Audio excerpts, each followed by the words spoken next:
Buenas noches, compañeros.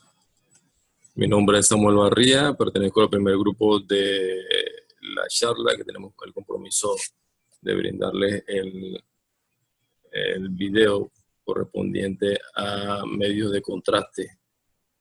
Este grupo está formado por mi persona, Samuel Barría, por Jessica Gudiño, César Petit, Miguel Vega y Elizabeth Villanueva.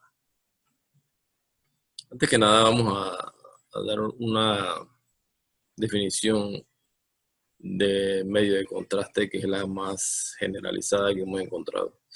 Dice que medio de contraste es cualquier sustancia, material o agente de contraste utilizado para mejorar la visibilidad de estructuras o fluidos dentro del cuerpo, mejorando así la certeza del diagnóstico para ofrecer tratamientos adecuados. Ya como nosotros somos tecnólogos de vasta experiencia, hemos tenido la oportunidad de lidiar con estas sustancias y sabemos esencialmente cuál es su objetivo y cuál es cómo mejoran la imagen del área que estamos estudiando. Vamos a dar ahora una breve introducción que básicamente es la historia de los medios de contraste. Entonces, los medios de contraste se descubrieron o se desarrollaron básicamente poco después del descubrimiento de los rayos X, porque los rayos X nos ofrecían imágenes en donde resaltaban más que todo los huesos, pero no se lograba ver con claridad los tejidos adyacentes y las arterias o venas que se ubicaban en esa estructura que estaba en estudio. Así que poco tiempo después del descubrimiento de los rayos X surgió la necesidad de encontrar alguna forma de resaltar esas estructuras y los tejidos blandos. En 1896, el italiano Duto realizó investigaciones de anatomía en cadáveres inyectando las arterias e identificándolas radiográficamente con una sustancia llamada yeso de París. Otros científicos como Hassett y Lidenhall inyectaron una sustancia química en los vasos de una mano amputada utilizando una sustancia llamada pasta de Techman, hecha a base de una mezcla de cal, cinabrio y vaselina líquida. Posteriormente se utilizaron otras sustancias como medio de contraste en diferentes órganos del cuerpo. Por ejemplo, Wittek, utilizando aire, realizó las primeras cistografías en 1903 para demostrar un cálculo en la vejiga. Posteriormente, en 1906, Fritz Walker y Alexander von Lichtenberg utilizaron una preparación de plata coloidal para la visualización de los uréteres por vía retrógrada. La utilización de sulfato de bario, una sustancia de contraste que la hemos utilizado ya nosotros, hemos tenido la experiencia de utilizarla en estudios gastrointestinales, fue iniciada en 1910 por Karl Paschen y Hans Gutten, aunque su gran desarrollo y estudios se deba a Paul Krauser en la Universidad de Bonn. En 1919, Hauser descubre y documenta el uso de los medios de contraste intravenosos en humanos vivos.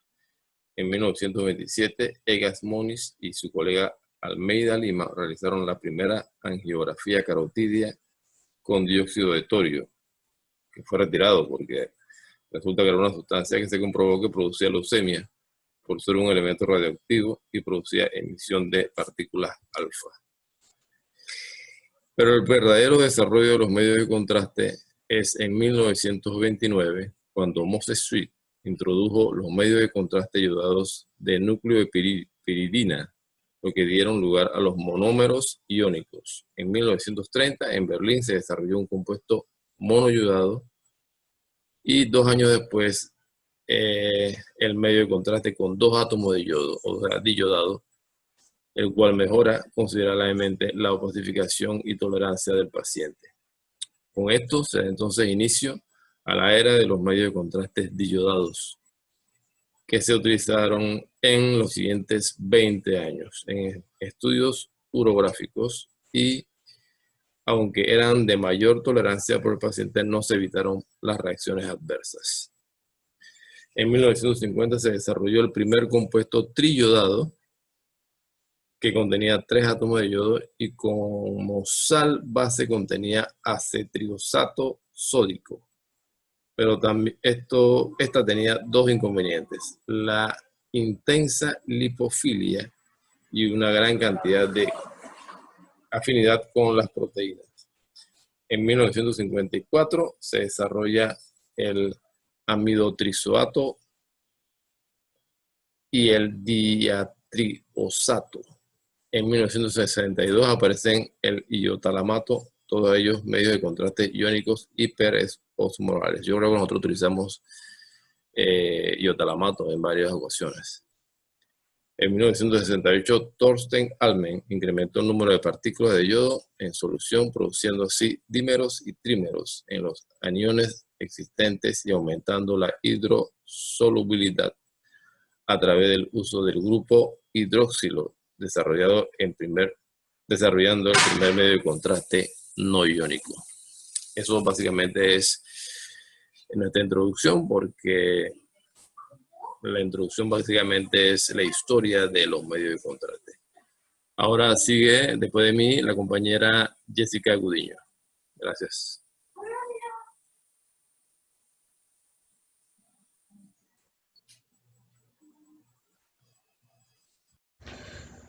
Forma en la que un medio de contraste entra al cuerpo. Medios de contraste que ayudan al médico a mejorar la visibilidad de estructuras o fluidos del cuerpo, mejorando así la certeza del diagnóstico para ofrecerte tratamientos adecuados. También conocidos como agentes o material de contraste, estas sustancias se administran en el cuerpo internamente para mejorar imágenes obtenidas de rayos X, tomografía axial computada, resonancia magnética nuclear y ultrasonido. La función de los materiales de contraste es ayudar a los médicos a diagnosticar de forma certera anomalías o enfermedades que puedan llegar a presentar el paciente. Las 3 principales formas en las que un material de contraste puede entrar al cuerpo se dividen en tragados, tomados por boca o vía oral. Los materiales de contraste de sulfato de bario que se tragan o administran por boca son usados para mejorar imágenes de rayos X y tomografía axial computada del tracto gastrointestinal, que incluyen faringe y esófago. Los administrados por enema o vía rectal, al igual que los medios de contraste orales, los administrados por vía rectal también son para mejorar las imágenes de rayos X y tomografía axial computada. En este caso, del tracto gastrointestinal inferior, o sea, colon y recto. Los inyectados en un vaso sanguíneo o forma intravenosa o por arteria. A pesar del gran avance en la investigación de las moléculas de los medios de contraste modernos y de lo satisfactorio de su uso, no puede considerarse como inocuo y exento de riesgo su utilización. La cantidad del medio de contraste a utilizar se acomoda a cada estudio y al tipo de paciente, el peso y el estado físico del paciente son detalles importantes a tener en cuenta. Resulta imposible reseñar aquí la dosis a utilizar para cada estudio contrastado, dada la extensa lista existente. Sin embargo, debe tenerse en cuenta que a medida que se avanza en la cantidad introducida, se eleva el nivel de riesgo de shock para el paciente. Por lo que resulta imprescindible que los factores técnicos y médicos intervinientes en este estudio radiológico resulten impecables en su utilización. Características del medio de contraste. Es importante tener en cuenta algunos factores en la elección de un medio de contraste, los cuales son osmolaridad. La misma osmolaridad que la plaquetaria de 200 miliosmos a 300 miliosmos, cuando hablamos de un medio de contraste es isomolar, es igual a la osmolaridad plaquetaria. Un medio de contraste tiene una osmolaridad alta de 1200 a 2400 miliosmos por kilogramos. Un medio de contraste tiene una osmolaridad baja de 290 a 860 miliosmos y es más baja que la plaquetaria. Un medio de contraste no debe tener cargas eléctricas, ya sean cationes o aniones, y eso significa que no debe ser ionizado. Los medios de contraste no deben ser tóxicos y de esta manera nuestro cuerpo no reacciona de manera adversa, aunque los medios de contraste generalmente son toxicósperos y se han ido modificando con el tiempo para que sean aceptados por el organismo. Debido a su composición, son tóxicos. La duración debe ser apropiada para el estudio que se vaya a realizar y debe tener una absorción óptima. Este parámetro refleja la concentración de partículas en una solución. La osmolaridad depende sobre todo de la concentración del yodo y aumenta con esta. La osmolaridad del medio de contraste puede alterar el equilibrio entre los espacios intracelular, extracelular o intravascular, extravascular. La osmolaridad está directamente relacionada con la sensación de calor y de dolor tras la administración de los medios de contraste e influye en la aparición de reacciones, dando que los medios de contraste se administran generalmente por vía intravenosa y se mezclan con la sangre. La osmolaridad del medio de contraste debería ser más cercana a la del plasma. Los medios de contraste se clasifican en función de la osmolaridad del plasma, de 285 miliosmos por kilogramos. Tenemos los isomolares, que son los dímeros no iónicos, los hiperosmolares, que son los monómeros iónicos, y de baja osmolaridad, monómeros no iónicos y dímeros iónicos. Son hiposmolares si se comparan con las hiperosmolares, pero tienen una osmolaridad superior a la del plasma. La viscosidad se relaciona con la velocidad a la que se puede introducir el contraste en el organismo. Cuanto menos viscoso es un medio de contraste, mejor se inyecta y se disuelve en el torrente sanguíneo. Este parámetro depende de la estructura de la molécula, de la concentración de la solución y de la temperatura a la que se introduzca. Los monómeros tienen una menor viscosidad que los dímeros. Para mejorar la viscosidad se puede, 1. Disminuir la concentración de yodo, pero también disminuye la opacidad. 2. Calentar los medios de contraste, pero elevar la temperatura previamente a su administración. Se requiere de estufas especiales. Para conseguir la inyección de los medios de contraste a los flujos y volúmenes requeridos, son las exploraciones. Se emplean bombas de inyección automática que permiten programar su administración a los caudales requeridos para efectuar las exploraciones. Por ejemplo, un estudio en fase arterial requerirá un flujo de inyección mayor que un estudio en fase venosa. Concentración del yodo. La concentración del yodo de cada medio de contraste es una de sus principales características físico-químicas. Está directamente relacionada con la opacidad y condiciona la osmolaridad y la viscosidad.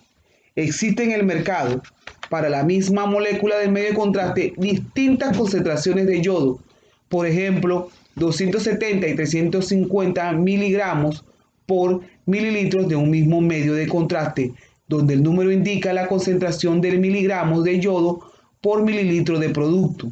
En función de la exploración que se va a realizar, se elegirá una con gran, mayor o menor concentración.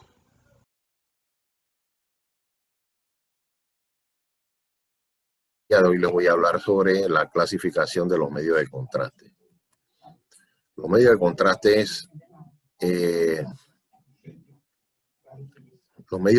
se dividen en naturales y artificiales. Los medios de contraste naturales tenemos el aire, el fósforo y el calcio.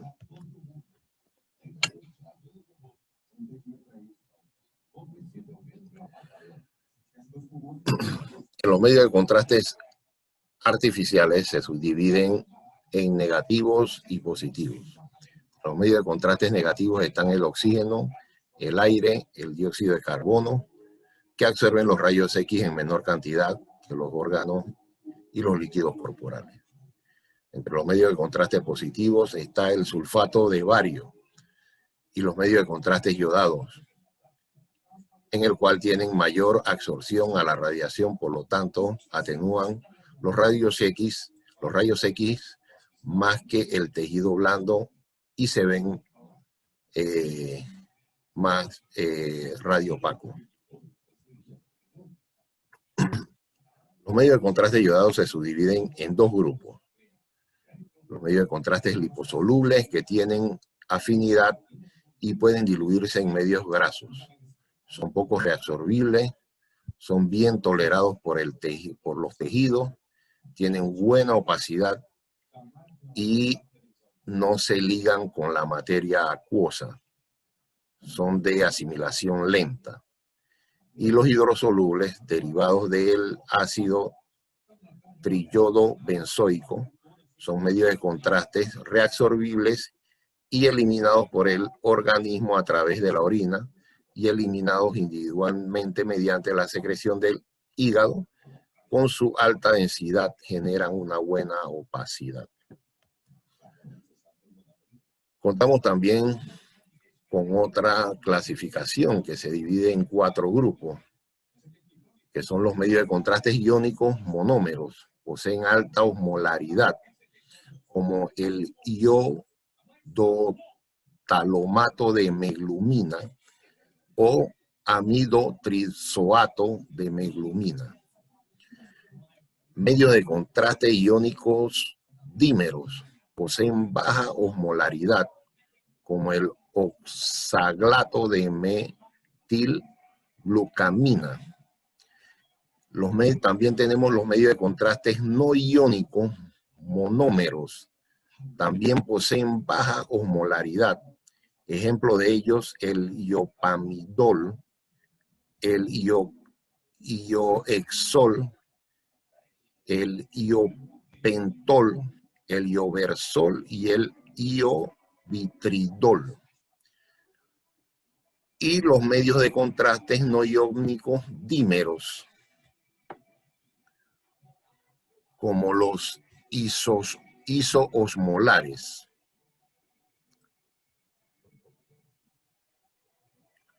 ¿Cómo podemos decir que un medio de contraste es iónico o no iónico? Ejemplo, cuando el contraste entra en contacto con el agua o la sangre, se ioniza en 2 cargas eléctricas, un anión negativo y un catión positivo. Ahí podemos decir que el contraste es iónico.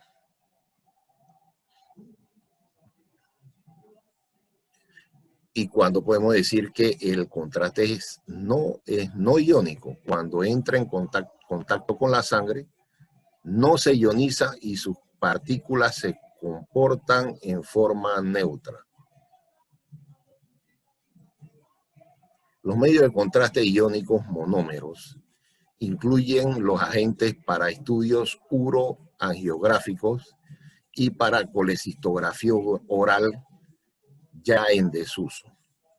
Los medios de contrastes iónicos dímeros incluyen los agentes para colecistografía intravenosa y los agentes para angiografía. Los medios de contraste no iónicos monómeros incluyen los medios de los agentes para la uromieloangiografía y están indicados para los estudios como uroangiografía, administración intracavitaria, incluyendo angiografías de sustracción digital, entre ellos, y los medios de contraste no iónicos dímeros, que incluyen los agentes para uroangiografía.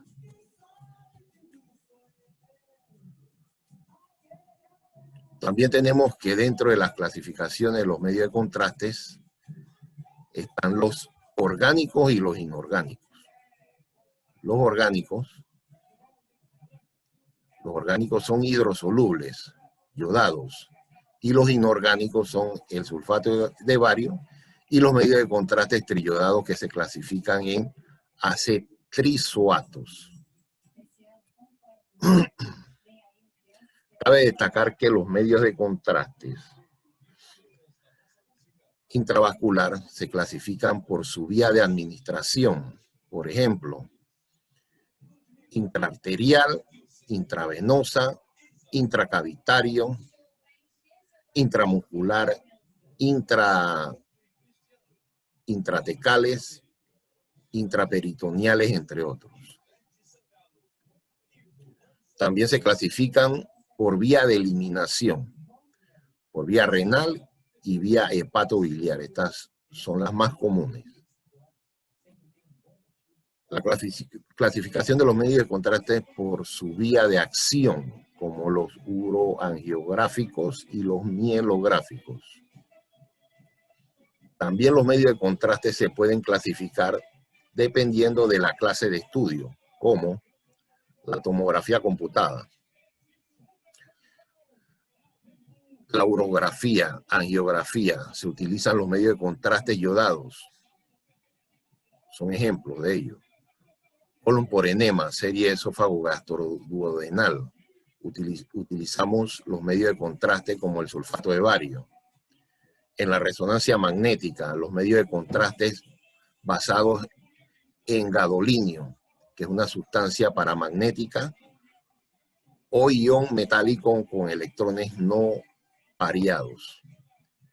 Y en el ultrasonido se utilizan medios de contrastes llamados eco-realzadores, como por ejemplo microburbujas que están formadas por un gas y tienen una fuerte capacidad de eco al interactuar con el ultrasonido. Y por último, tenemos la clasificación de los medios de contraste por su osmolalidad.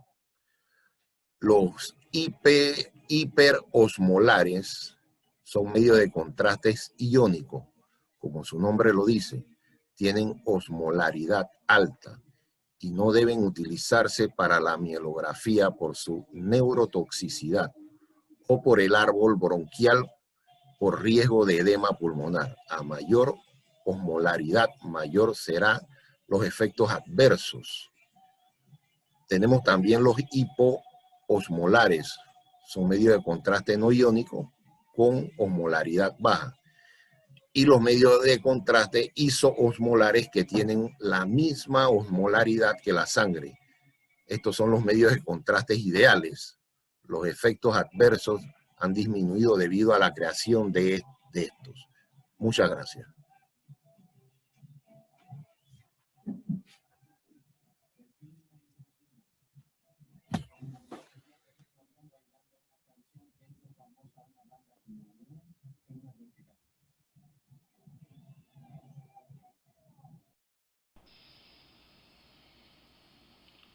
Los medios de contraste inyectados por vía intravenosa se unen a la albúmina plasmática y se distribuyen por el organismo siguiendo el sistema circulatorio.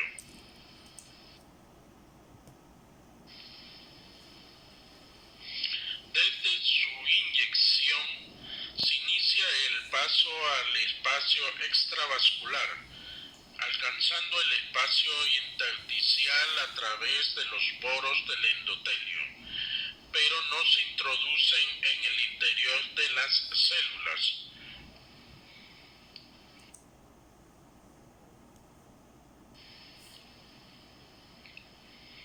Los medios de contraste tienen una vida media de 2 horas y son eliminados de forma inalterada por vía renal, fundamentalmente por filtrado glomerular.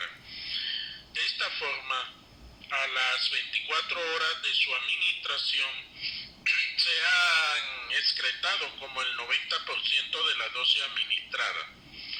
En mucha menor medida, también se excretan por vía biliar. En los casos de insuficiencia renal, la excreción biliar aumenta. El aumento de radioopacidad de un órgano tras la administración de contraste está en relación directa con su aporte sanguíneo. Las lesiones sin vasos en su interior, como los quistes o las necróticas, no aumentarán su radioopacidad. Sin embargo, aquellas que se caracterizan por una gran vascularización realzarán significativamente.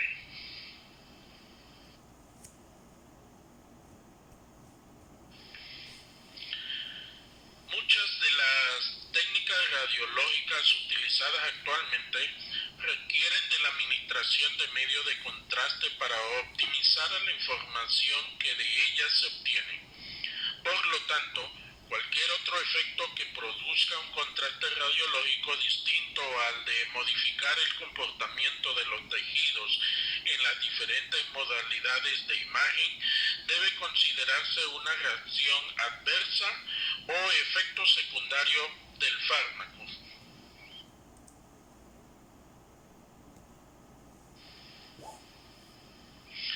Estos efectos se producen mediante dos mecanismos principales: toxicidad celular directa y reacciones alérgicas y pseudoalérgicas, que son por hipersensibilidad. En la toxicidad celular directa, por acción de la estructura química del compuesto sobre células de distintos órganos, por ejemplo el riñón, en estos casos el efecto suele estar en relación con la dosis total de contraste administrada y la osmolaridad de este respecto al plasma sanguíneo. Es predecible y se puede reducir con el empleo de medios de contraste de baja osmolaridad y la modulación de las dosis administradas.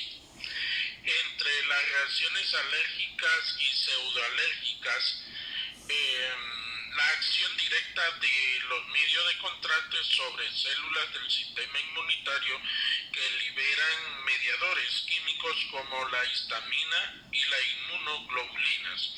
En este grupo de reacciones no tienen una clara relación con la dosis administrada. Son imprescindibles y su manejo y prevención resultan complejos.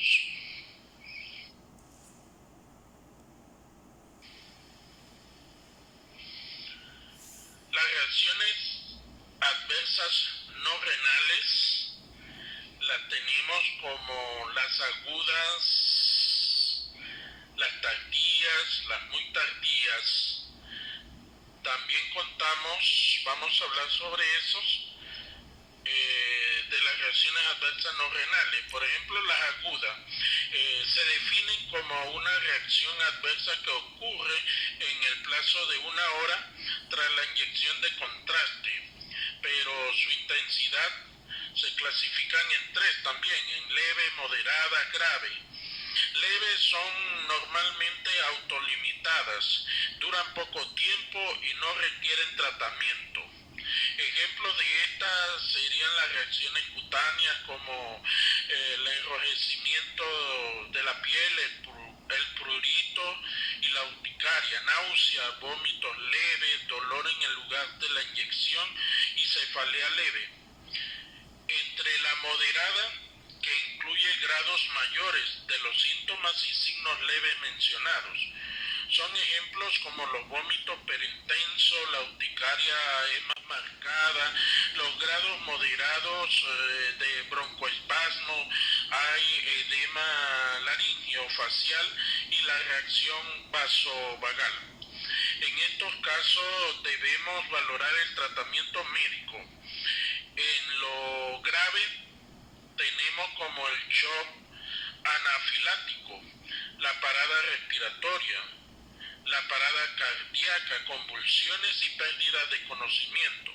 En estos casos, claro, es necesario el aviso y la actuación de un equipo de emergencia. Entonces, volvemos sobre las reacciones adversas no renales. Las tardías es la segunda de esta, que son los efectos adversos que se manifiestan entre 1 hora y 1 semana tras la administración del medio de contraste. Se han descrito diversos síntomas tardíos, como el vómito, cefalea, náusea, molestias gastrointestinales, erupciones cutáneas, dolor musculoesquelético y fiebre. Y la tercera de esta misma fase tenemos las tardías, que son las que aparecen más de 1 semana después de la administración intravascular del medio de contraste. Los efectos adversos de este grupo lo definimos como la tiroxicosis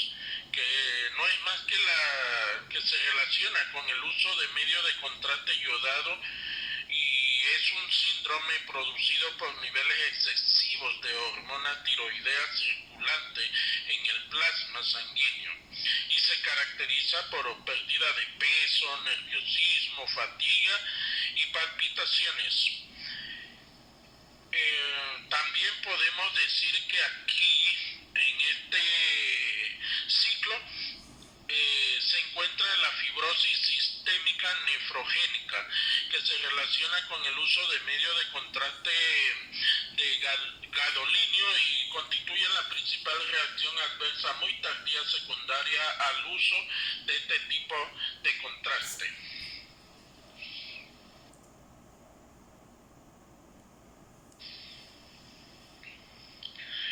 Aquí tenemos que de las reacciones adversas renales podemos mencionar la nefrotoxicidad, conocida como nefropatía inducida por contraste.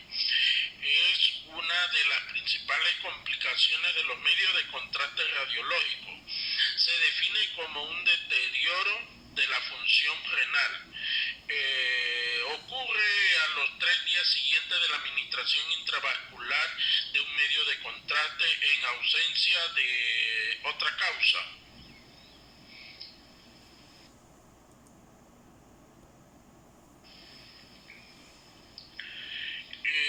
También podemos hablar dentro de las complicaciones y reacciones adversas y dentro de la fase de las reacciones que son las asmas, alergias y mariscos, ¿no? Son reacciones que presenta el paciente. Aquí podemos hablar también de la extravasación del medio de contraste. Ella al tejido celular subcutáneo. No es más que la complicación local más frecuente cuando se administra por vía intravenosa. La mayoría de las lesiones que produce la extravasación del contraste son menores y autolimitadas. Con muy poca frecuencia da lugar a secuelas a largo plazo como hipoestesia, debilidad marcada y dolor. En la otra diapositiva que vamos a dar,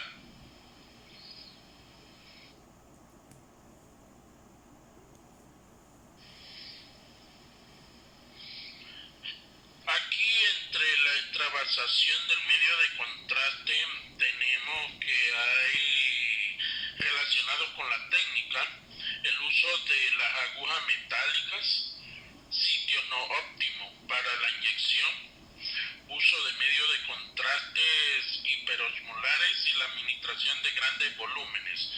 Y relacionados con el paciente tenemos la incapacidad para la comunicación, como los niños. Otra de las causas serían las venas lesionadas o frágiles, alteraciones en la circulación, el drenaje venoso o linfático comprometido, ciertos lugares de inyección como la mano, muñeca, pie, tobillo, pacientes con enfermedad grave o debilitados, obesidad por la poca masa muscular y la gran cantidad de tejido celular subcutáneo.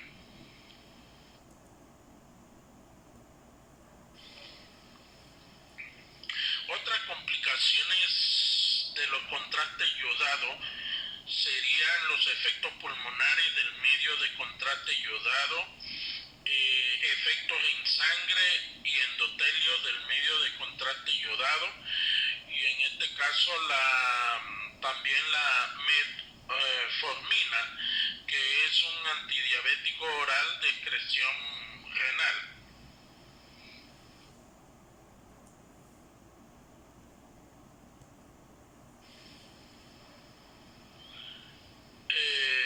Las complicaciones y reacciones adversas tenemos sus clasificaciones y podemos hablar sobre unas situaciones especiales también que tenemos que mencionarlo, como la diálisis, la administración de medios de contraste, la que le dije anteriormente sobre la metformina, los tumores producto de catecolaminas, entre otras.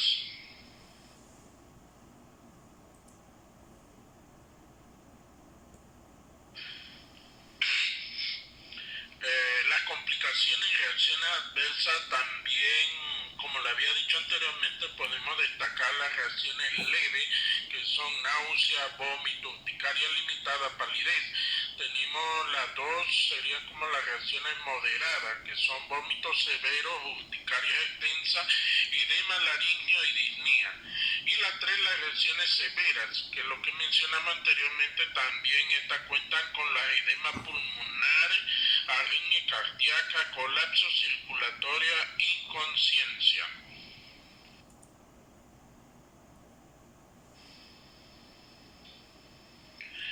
Y entre lo último que podemos mencionar sobre el uso de los medios de contraste son las contraindicaciones en este. La enumeramos, las más principales o las que más se manifiestan en el paciente. Tenemos que la arritmia cardíaca, la insuficiencia renal, insuficiencia hepática, diabetes y el mieloma múltiples. Bien, a continuación mi compañera les seguirá hablando sobre el tema de los medios de contraste.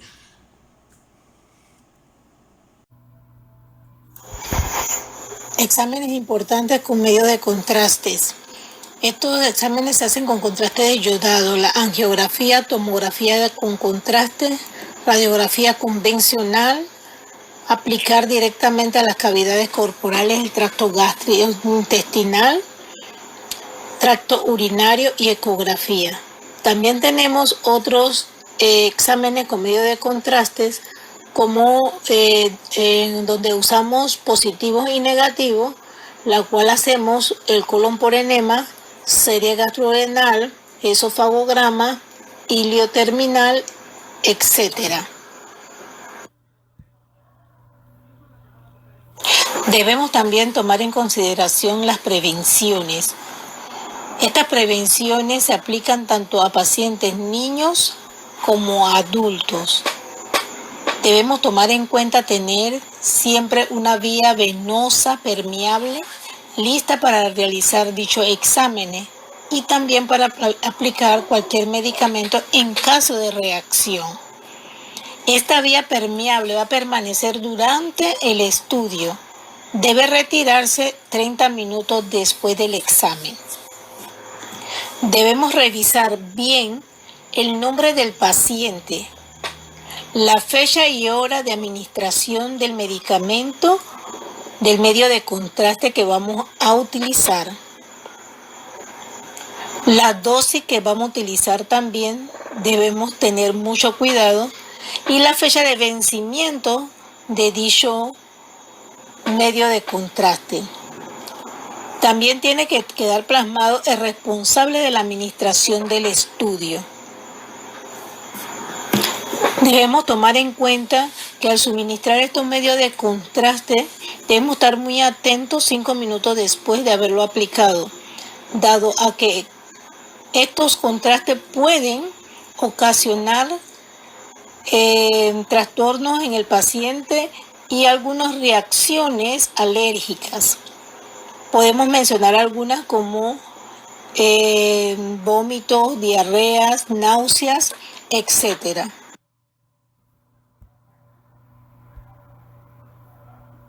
También tenemos que vigilar las reacciones adversas. Estas reacciones pueden ser locales en lugar de la inyección. También puede ocasionar complicaciones respiratorias, circulatorias graves, de mayor o menor duración y gravedad, que pueden ocasionar también la muerte. Por eso debemos estar muy atentos.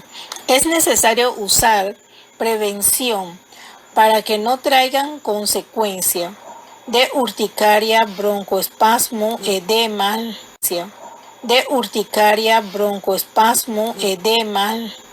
laringeo, hipotensión, hipertensión y otras.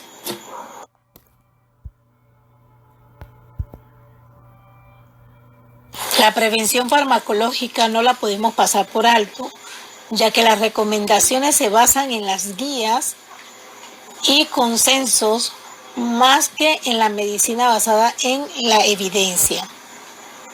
Las reacciones son imprescindibles, se dan aún en el caso de premedicación y pueden repetirse en pacientes con antecedentes alérgicos. Medicamentos correctamente. Los medios de contraste no son inocuos. Efectos adversos varían desde las alteraciones menores a situaciones que amenazan la vida. Se debe estar preparado para los posibles eventos adversos, incluyendo respuestas preestablecidas. Las recomendaciones más comunes, dentro de ellas podemos mencionar que la mayoría de las reacciones al medio de contraste ocurren 5 minutos después de haber inyectado al paciente este medio. El técnico debe estar atento a esa reacción, tanto el médico radiólogo. El médico radiólogo debe permanecer, una vez inyectado el paciente, debe permanecer durante el estudio y después del estudio unos 5 o 10 minutos más tarde. El técnico no se puede descuidar, dado que estas reacciones pueden ser inmediatas como pueden ser tardías. También dentro de las recomendaciones podemos recomendar que ver el historial clínico del paciente antes de poder inyectar este medio de contraste. Preparar al paciente psicológicamente antes, durante y después del estudio. Dar las indicaciones adecuadas, claras al paciente, que el paciente sea entendido de lo que se le está diciendo. Observar todo lo que es objetos metálicos que puedan interrumpir este estudio. Dentro de estas recomendaciones podemos también recomendar preparar al paciente de los riesgos de RAT, reacción adversas por hipersensibilidad. Dentro de ellos podemos tomar en cuenta tener ciertos materiales dentro del departamento, material necesario actualizado. Cuando hablamos de material necesario actualizado, todos los medios de contraste que sean actuales, sin fecha de vencimiento, y disponible para enfrentar una reacción en cardiopulmonar. El carro disponible para enfrentar una reacción en cardiopulmonar. El carro también debe estar, el carro de paro debe estar dentro del departamento. Considerar las conveniencias del uso de los medios de contraste. Cuando hablamos de considerar, tenemos que evaluar si hay alguna otra alternativa antes de usar ese medio de contraste. Usar el medio de contraste disponible para ese examen. Contar con conocimiento y consentimiento de el paciente.